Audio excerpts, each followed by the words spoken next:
Hi guys, this is Stowaway Chapter 5. It's called An Angry Response. All eyes were on the English captain as he returned to the boat where his sailors and the one-eyed boy stood guard. They raised the cutter's mainsail and jib and soon were sailing to the outer bay where the black frigate waited. Sola turned to his officers and villagers. I'll dictate a response, but I need someone with perfect handwriting to help me. The governor did not want anyone to see that his hands were shaking. The room was quiet, with the exception of the mission padres and some of the friars. Most adults, most adult Montereyans were illiterate, and those who could read and write had not perfected their penmanship. Senor, the small voice was Carlitos. Papa turned around. He stared at his son with a mixture of surprise and anger. What are you doing here? His eyes said. Gracias, Carlito, Sola said, motioning the boy to come sit at his desk. Senor Archuleta has told me you are one of his best pupils here. Here. He dipped a quill into a small jug of ink and handed it to Carlito with a square of fresh parchment. When they finished, Carlito had to read what had been dictated.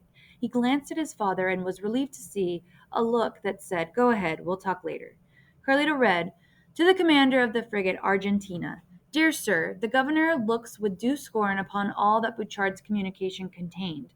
The great monarch whom I serve had confided to me his command to defend Monterey and keep it under his rule.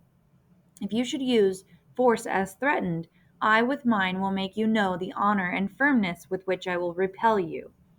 And while there is a man alive in this province, you will not succeed in your plan of taking possession, since all its inhabitants are faithful servants of the king, and will shed the last drop of blood in his service."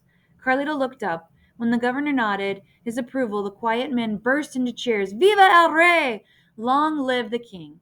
As Sergeant Gomez assembled his men, Papa led Carlito across the courtyard to the church. It was cold inside. Even though many clusters of candles cast a warm glow, they crossed themselves as they knelt down in a pew. For several moments, Papa's eyes were closed, his head bowed. Finally, he looked at his son. "You disobeyed me, mijo." "But, Papa, you didn't say—" "Carlito, my wishes were that you help your mother and sister. That alone should have been enough. But now it's too dangerous to travel, so you must stay with me. Can you understand, mijo? That mamma must be sick with worry that she has neither husband nor son to comfort her." There was silence between them.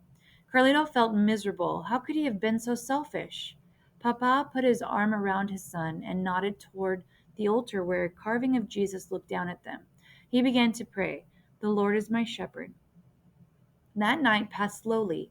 Nearly 80 soldiers and villagers worked together through the long hours before dawn, careful not to give themselves away by candlelight. Extra gunpowder was carried to the fort, where 10 12-pound cannons pointed through the wall facing the sea. 3 more were rolled down to the beach near Punta Peños. Here Ensign Jose Estrada waded through the cold, damp night with a small group of fishermen who knew nothing of guns but only that they were servants of the king. They would not let pirates capture their beautiful Monterey. In the Presidio courtyard, 3 Castanoan girls tended a small cooking fire where men came to warm themselves with strong black coffee and corn cakes. After Governor Sola made sure Carlito and Ziba had eaten, he invited them to help him. They climbed to the top of the bell tower where they could watch the dark sea. The moon was hidden by clouds, and a cold wind blew up their sleeves as they looked through the spyglasses. A small glow on the Santa Rosa showed where a lantern hung, swaying with the swells that rocked the ships. Across the black stern of the Argentina were yellow squares of the light from Hippolyte de Bouchard's quarters. "The pirate captain is not sleeping," said Carlito to the governor. "Yes, mijo, you are correct." Before sunrise, the cutter came ashore. This time, Corny's first lieutenant, Mr. Woodburn, marched up the path. As soon as Sergeant Gomez handed him the governor's letter, Mr. Woodburn saluted, then returned to the beach. The sky began to turn grayish pink as the little boat cut through the waves back toward the frigate. Governor Sola watched through his glass as Lieutenant Woodburn climbed up the ship's rope ladder, walked to the quarterdeck, then disappeared down the companionway where Bouchard waited. Moments later, the